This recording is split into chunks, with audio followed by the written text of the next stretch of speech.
राजकारणात कधी काय होईल हे सांगता येत नाही। कोणता पक्ष कोणत्या पक्षाशी युती करेल किंवा कोणता नेता कोणत्या पक्षात प्रवेश करेल याचा काही नेम नाही। सध्या पुण्यातून अशीच एक बातमी समोर येते।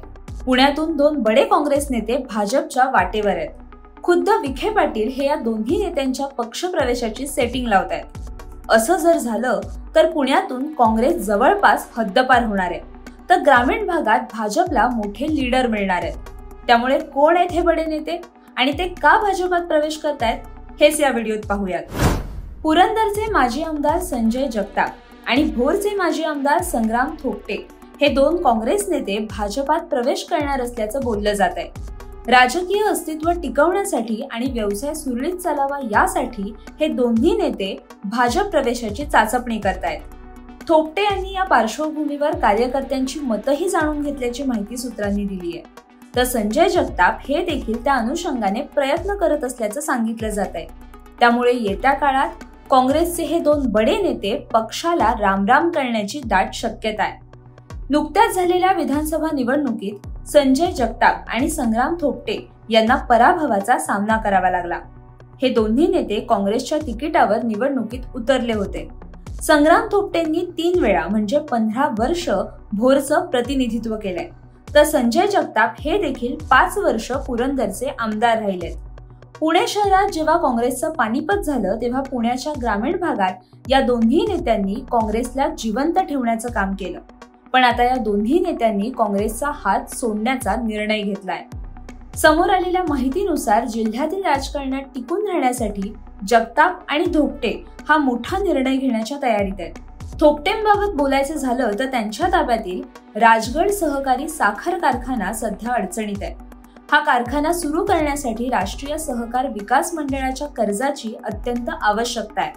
या कारखान्याला कर्जही मंजूर झालंय, पण अजित पवारांनी ते अडवून ठेवल्याने थोपटेंची मोठी अडचण झाली आहे। त्यामुळे थेट बलशाली सत्ताधारी भाजपमध्ये प्रवेश केल्यास हे कर्ज लगेच मंजूर होईल आणि आगामी काळात पवारांशी 2 हात करण्यासाठी ताकदही मिळेल असा विचार थोपटेंचा आहे। तर इकडे संजय जगतापांची परिस्थिती काही वेगळी नाहीये। पुरंदरमध्ये विजय शिवतारे तिसऱ्यांदा आमदार झाल्यानंतर त्यांनी संजय जगतापांची पॉलिटिकल स्पेस पूर्णपणे खाऊन टाकली आहे।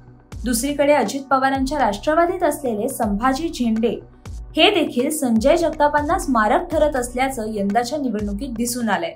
त्यामुळे संजय जगताप हे देखील राजकीय भवितव्य डोळ्यासमोर ठेवूनच भाजपमध्ये जाण्याची शक्यता आहे। नाही म्हटलं तरी भाजप हा सध्या देशातील मोठा पक्ष आहे। शिस्तबद्ध काम, सुस्थितीत असलेली पक्षीय यंत्रणा आणि कार्यरत असलेली संघटना यामुळे राज्यातही भाजप मजबूत स्थितीत आहे। तर या उलट परिस्थिती ही काँग्रेसची आहे। त्यामुळे अनेक काँग्रेस नेते आपलं राजकीय भवितव्य सिक्युअर करण्यासाठी भाजपला पसंती देत आहेत। अशातच संग्राम थोपटे आणि संजय जगताप यांनीही त्या दृष्टीने पाऊल उचलल्याचं दिसतंय। भाजपने 2029ला स्वबळावर लढण्याचा निर्धार केलाय। खुद्द गृहमंत्री अमित शहांनी 100% भाजपचा नारा दिलाय। त्यामुळे केवळ विरोधकांच्याच नाही तर मित्र पक्षांच्या मतदारसंघातही भाजपने ताकद वाढवण्याची तयारी सुरू केली आहे। त्याचाच भाग म्हणून आता संजय जगताप आणि संग्राम थोपटेंना भाजप श्रेष्ठी पक्षात प्रवेश देण्याची शक्यता आहे। सध्याच्या घडीला तरी स्थानिक भाजप पदाधिकाऱ्यांनी थोपटे आणि जगतापांच्या पक्ष प्रवेशाला विरोध केलाय। थोपटे हे वैयक्तिक अडचण दूर करण्यासाठी पक्षात येत असल्याने त्यांना पक्षात घेऊ नका अशी मागणी भाजपच्या स्थानिक पदाधिकाऱ्यांनी केली आहे। तर पुरंदरमध्येही जगताप यांना भाजप कार्यकर्त्यांचा विरोध आहे। 2029ला भाजप स्वबळावर लढणार असेल तर भाजपच्या स्थानिक पदाधिकाऱ्यांना उमेदवारी मिळण्याची शक्यता आहे। अशा वेळी जर बाहेरच्या नेत्यांना पक्षाने प्रवेश दिला तर त्यांची संधी जाऊ शकते। त्यामुळे या दोन्ही नेत्यांचा प्रवेश होऊ नये म्हणून भाजपचे स्थानिक नेते जोरदार विरोध करतायत। अशा वेळी पक्षश्रेष्ठी काय निर्णय घेतात आणि संजय जगताप व संग्राम थोपटे भाजपात प्रवेश करणार का हे पाहणं महत्त्वाचं ठरणार आहे। याबद्दल तुम्हाला काय वाटतं हे आम्हाला कमेंट करून नक्की सांगा आणि माय महानगर लाईव्हला सबस्क्राईब करायला विसरू नका।